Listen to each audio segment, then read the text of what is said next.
I didn't flinch when he said it. His fork hit the table. His voice cracked the room like glass shattering. "You're selfish! Your sister is better than you!" Everyone froze. My mother, my sister, even the clink of plates went quiet. But me? I laughed. A sharp, hollow sound. "Nice," I said, leaning back in my chair. "Then I won't pay for her rent." That was the moment. The exact second the balance of power shifted, though they didn't realize it yet. My father's face drained, then twisted, but he stayed silent. Funny thing is, I used to be the invisible glue, the one who carried the family without complaint. Tuition, rent, credit card bills, every time someone fell, I picked them up. My sister especially. She'd call me crying, promising she'd pay me back someday. Someday never came. I didn't mind at first. She was family, and family, I believed, was supposed to protect each other. That belief cracked slowly, not in one blow. A snide comment here, a cold shoulder there. Then, when my sister got caught lying about finishing her degree, my parents defended her, said she was under pressure. When I bought my first house, they called me arrogant for celebrating. The favoritism wasn't new. But that night at dinner, it became undeniable. It wasn't just the words. It was how my mother looked at me, like I deserved it. How my sister smirked behind her wine glass. Like they'd all agreed I was the villain in a story I didn't even know I was in. I started replaying moments. How my father had borrowed money and forgotten to return it. How my sister had posted about her independent life, neglecting to mention I paid her rent. How my mother said I owed them because I was the one who made it out. The betrayal wasn't sudden. It had been rotting for years. I had just been too loyal to smell it. That dinner changed everything. I didn't shout. I didn't argue. I just smiled. If they saw me as selfish, fine. I'd show them what selfish really looked like. I spent weeks in silence, observing. I noticed how my sister leaned on my rent payments like oxygen. How my parents' mortgage was 3 months behind. How their pride only existed because of the money I funneled into their lives. They thought I was an ATM in human form. They forgot what happens when the machine stops dispensing.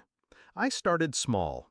I told my sister I needed receipts for the rent transfers for tax purposes.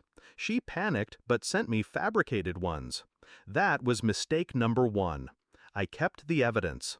Then I contacted the landlord directly. I owned her lease now, quietly. She didn't even notice when her next rent payment didn't go through, because I intercepted the notice first. For my parents, I pulled back support gradually. No more automatic bill payments. When they called, I claimed delays at work. Meanwhile, I transferred their overdue notices into a neat folder. Every move was deliberate, calculated, silent. The breaking point came faster than I expected. 1 month after that dinner, my sister called screaming. Her landlord had served an eviction notice. She begged me for help. I let her talk for a full 5 minutes before I asked, calmly, "Didn't Dad say you're better than me? Why don't you ask him?" Silence. Then tears. I hung up. A week later, my parents showed up at my house unannounced. My father's arrogance had thinned. "The bank is threatening foreclosure," he muttered. My mother added, "We just need a little help like before." I poured myself a drink, let the ice crack. "Strange," I said. "You called me selfish not long ago. Better ask your perfect daughter." My father's jaw tightened. My mother's lips trembled. They had no answer. The final act was poetic. I invited them all to dinner at my house, just like before. This time, I set the table myself. Halfway through, my sister snapped.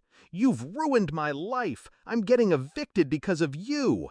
I leaned forward. "No, you ruined your life because you thought I'd keep carrying you, but I dropped the weight." Then I slid the folder across the table.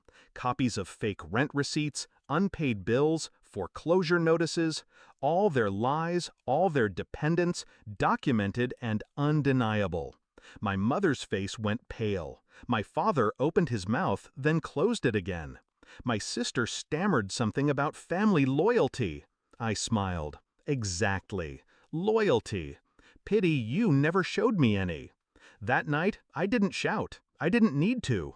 The silence at the table was louder than any outburst could have been.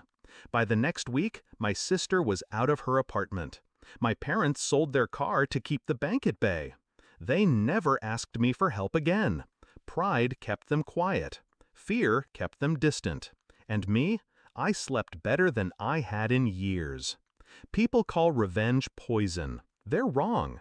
Revenge isn't poison, it's medicine. A bitter dose, yes, but sometimes it's the only cure for betrayal. My father was right about one thing that night. I am selfish. Finally.